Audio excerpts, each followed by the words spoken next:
And joining me now is NBC News White House correspondent Monica Alba and NBC News chief foreign correspondent Richard Engel, who's on the ground for us in Ukraine. Monica, I want to start with you.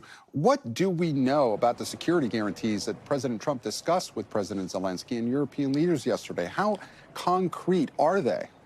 Well, they're still working on them, Gabe, and they are really, really complex. So, of course, that is a key question. And we know that Secretary of State Marco Rubio is essentially going to be heading up a commission to try to discuss this with European partners and see what they can outline, see what they can present to see if they can then set up that meeting between Presidents Putin and Zelensky. But yesterday was notable when President Trump didn't rule out U.S. troops on the ground in this effort. Now, today, he is ruling that out. But the White House is saying it's possible that there could be U.S. troops in the air helping to provide air support to European forces. And there are other ways that the U.S. can be involved when it comes to some of these security guarantees. So we know they're going to be discussing that. They're going to be working around the clock, according to these European officials, to see what kind of a plan they can present to them. But of course, the fact that the U.S. is brokering much of this does leave open the question, Gabe, of what role they will ultimately play in it. Of course, knowing the history of what the U.S. has done when it comes to providing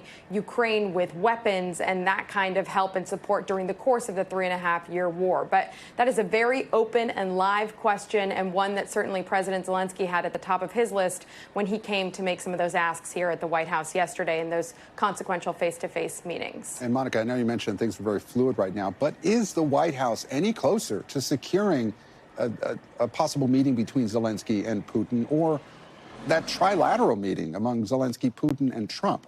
Yeah, according to the White House, in this phone conversation that Presidents Putin and Trump had yesterday while those European leaders were still even at the White House, President Putin did commit, again, according to the White House, to meeting with President Zelensky. Though if you look at some of the comments out of the Kremlin, there's a little more skepticism. They're saying that there need to be other talks, maybe below the leader level, that need to take place first before you're going to see Presidents Putin and Zelensky come face to face. And then I thought it was notable today that the White House press secretary said, yes, there could be a trilateral that would then include President Trump, quote, if necessary, sort of trying to imply that is it possible that enough could get done between Zelensky and Putin on their own that wouldn't necessitate that, or leaving open the door again that this is going to take a little bit of time. They had said maybe in the next 2 weeks, but if it takes longer than that because of everything they need the parties to commit to, they're saying that President Trump would only come in at the end against once you have more that's ironed out. And again, that is where it's really tricky here. Those are some of the most intractable issues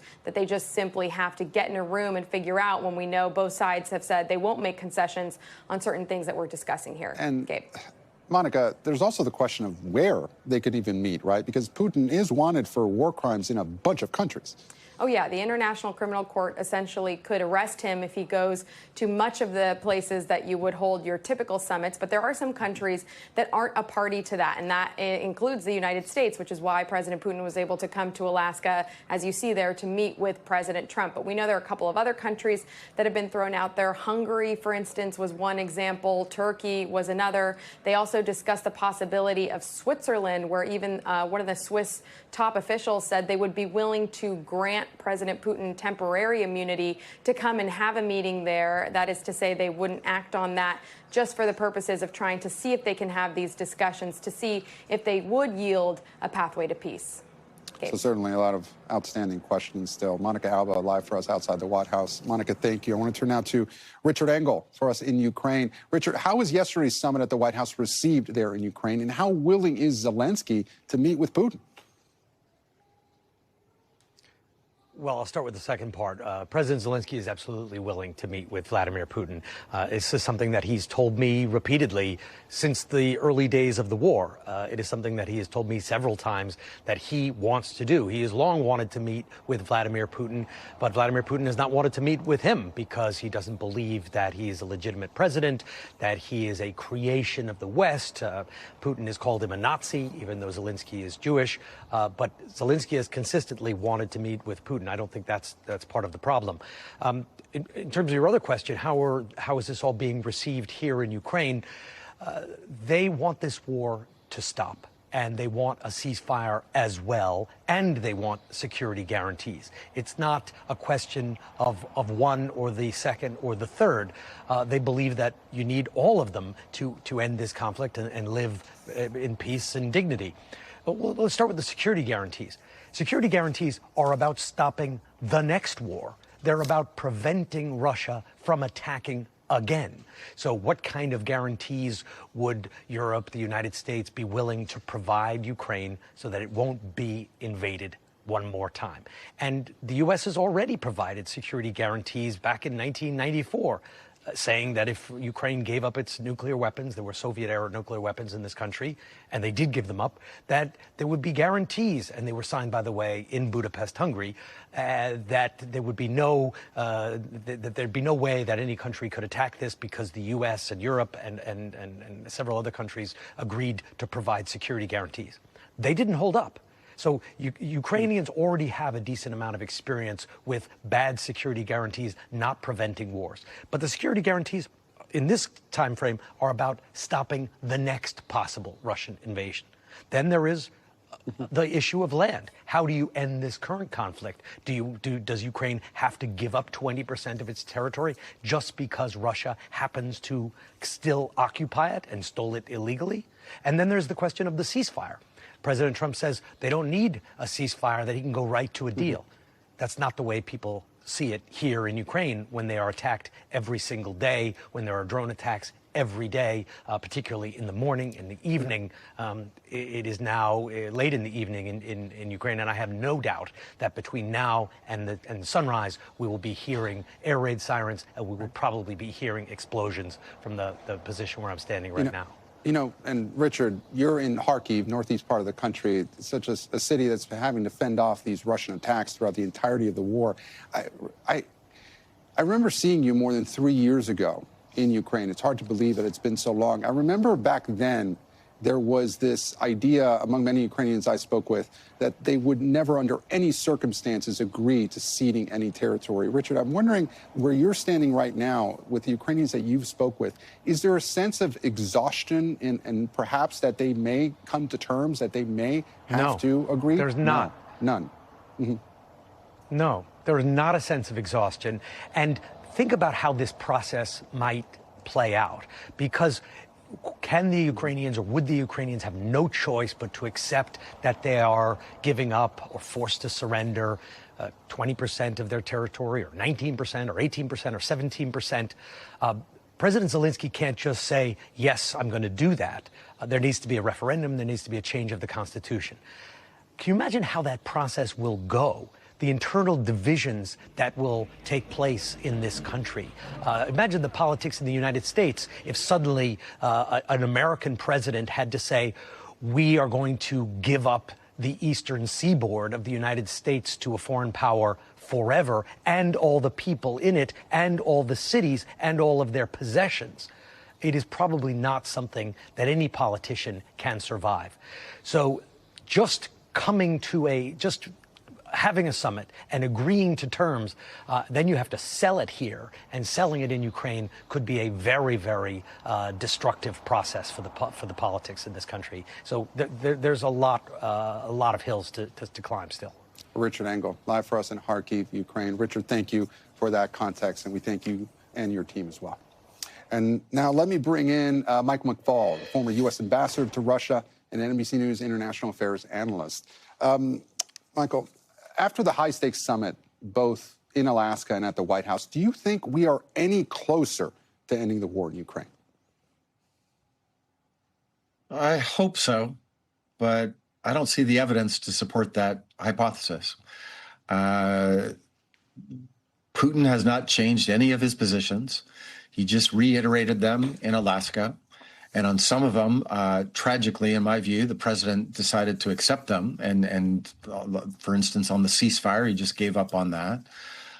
Monday was in Washington was better. I think that was a smart decision to have all those European leaders there, so that it wasn't just a meeting between President Zelensky and President Trump. They tragically have the history of that famous phone call in 2019 that in part triggered the impeachment of President Trump, and he'll never forget that. So putting it in a bigger context with more leaders, I think, was a good thing. And it changed and opened up the issues that were discussed, particularly about security guarantees and children that have been kidnapped. Those are all good news. But at the end of the day, Putin hasn't agreed to anything. He hasn't even agreed to meet with President Zelensky. So we're really not that much farther down the road than we were just a week ago. And Ambassador, I want to pick up on a point that Richard Engel just mentioned. This idea that even if President Zelensky felt that he was in a position to negotiate some sort of territory, he actually can't. And he said that repeatedly. And then domestically within Ukraine, it's all but impossible to get the population to agree to any of this. What do you make of that? How can we get to any sort of land swap as the president has been discussing? Well, of course, it would have to be approved, through abiding by the Ukrainian constitution. That is true, what Richard was talking about. That's not completely insurmountable. That could be done. But the essence of it all, as you were talking, the essence of everything is a credible security guarantee. You can't ask President Zelensky to give away big chunks of his territory and reward imperialism, right? Reward war, reward annexation. Those are very dangerous things for us all, by the way, not just for Zelensky. I don't want to live in a world where might makes right and big countries can just annex their neighbors and there's no consequences. So you can't ask him to do such a giant thing without something in return. And people keep using this phrase, land for peace. Well, the peace has to be durable and credible, and that means a security guarantee. To me, the real creative, bold move would be bringing Ukraine into NATO. And by the way, just want to remind everybody, Putin doesn't get to vote on that. This notion that we have to get his permission for that. We didn't get his permission to create NATO back in '49. We didn't get Khrushchev's permission to bring West Germany in 1955. And we didn't get permission from the Russian leaders to bring in Poland and Estonia, Latvia, Lithuania. We don't need Putin's permission for that. But President Trump tragically doesn't agree with me on that. So therefore, you got to have something else, and it's got to be something that will keep the peace. And Ambassador, speaking about those security guarantees, I want to play something French President Macron told my colleague Kristen Welker about that yesterday. Let's listen.